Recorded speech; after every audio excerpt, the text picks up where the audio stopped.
Meet Digit, a humanoid robot that's already working in warehouses, picking up boxes and walking on two legs like a regular employee. Now, this isn't some sci-fi trailer, it's happening right now, and at more companies than you think. But here's the question, who's actually behind these machines? Is it robotics engineers who focus on intelligence, autonomy, and motion control? Or is it mechatronics engineers who blend mechanics, electronics, and computing to build the whole system? In this video, we're diving deep into the overlap and differences in these two careers to decide which path is ranked higher and ultimately, which is the better career for you. Make sure to stay to the end to hear which field is happier and makes more money. You might be surprised by this one. Now, without any other further ado, let's get right into it. I'm Engineer Joe. Welcome to Engineering Insiders. Now, thanks to D-Robotics for sponsoring this video, but more on that later. Now, if you've been a long-time follower of our channel, you'd know that we posted this similar video discussing the field's differences. But today, we are going deeper, giving you real statistics from engineers' reported happiness, the highs and lows of the job outlook, and the three most popular career paths for both fields so that you know which to choose, if any. Now, do you remember Digit? Digit is one of many companies' efforts into fully digitizing the production floor. But is it a work of robotics or mechatronics? What do you think? Well, let's break it down. First, we start with the brain, or brains. Digit has a distributed computing architecture complete with multi-core CPUs in the torso, with AI and machine learning logic to combat anything that comes its way.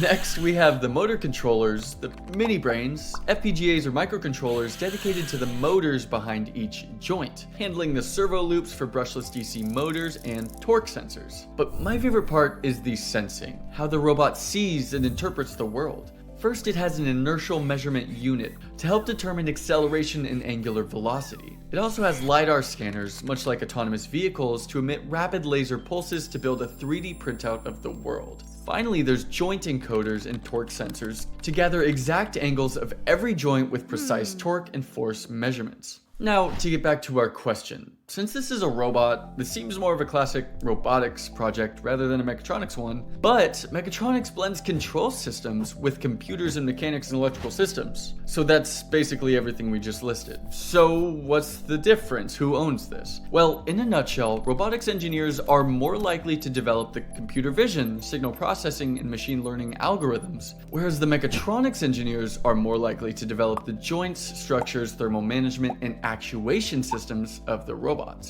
Mechatronics is a subset of mechanical engineering after all, but the key word here is most likely. The fields are so close that the roles could completely switch depending on the individual engineer's exact college courses and projects.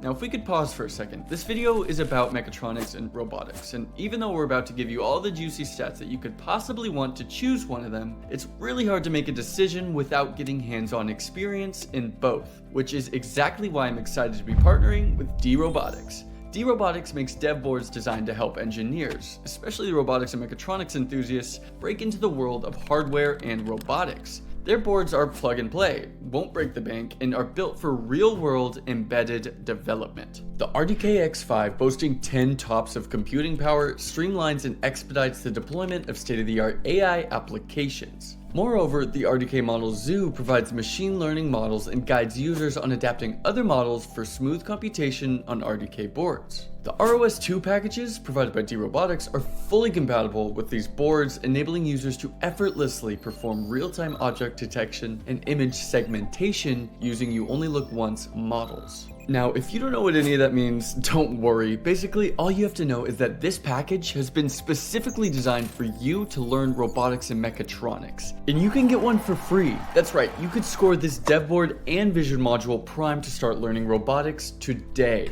All you've got to do is these three things. Watch this video until the end, comment down below how you will use the robotics package, and join their Discord, sharing how you'd use it there as well. That's it, and you'll be one step closer to your free robotics-focused mini computer. There is literally nothing to lose. And for those that don't happen to win, you still have a great deal waiting with a 15% off discounted RDK X5. You can find all of this information in the description of this video. Check it out. I really do like what this brand is doing. But now let's get back to the video. Okay, so we've seen how the tech breaks down, but what about real world jobs? And not only that, but which field is happier and ultimately which is better? Don't worry, we'll name a winner soon. First, we have a challenge. Out of these 6 fields, can you pick which careers belong to mechatronics and which to robotics? What if I told you that the robotics engineer career was on the mechatronics list?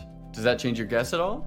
Well, actually, robotics engineer is on both lists and embedded systems engineer is on neither. These are the 3 most popular career paths for each field, from what we could find. You see, the robotics degree is pretty firmly staked in making robots, implementing AI and machine learning, developing robotics hardware and software, and staying in that career space. But mechatronics is honestly much wider. They can become mechanical engineers, test and automation engineers, embedded or computer engineers, or dig into the robotics space that we just mentioned. So while these are technically the 3 fields that are most common for mechatronics, know that depending on your college curriculum and personal projects, you could end up taking a completely different career path than what we listed. So real talk, how much do they make? Well, first let's take a look at how happy these engineers are. We just did a massive compilation of data and rated each major engineering field and found that actually mechatronics and robotics engineers are literally the happiest engineers, coming in at 4.1 and 3.6 out of 5.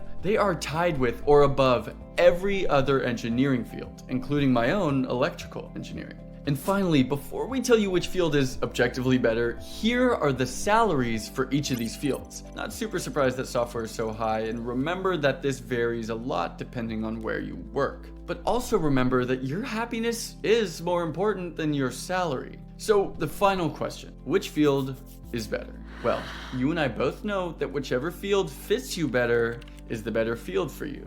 But that's boring. Let's see what the data says. After compiling 5 happiness metrics, 3 salary metrics, and 5 more field size and growth metrics, I'm sorry to report that robotics comes out at 3.25 out of 5. Right ahead of mechatronics at 3.21 out of 5. Now, if you enjoyed this video, make sure to check out this one where we compare every single engineering field and one single field beats both robotics and mechatronics. Check it out to see which one it is. Now, thanks for watching and happy engineering, everybody.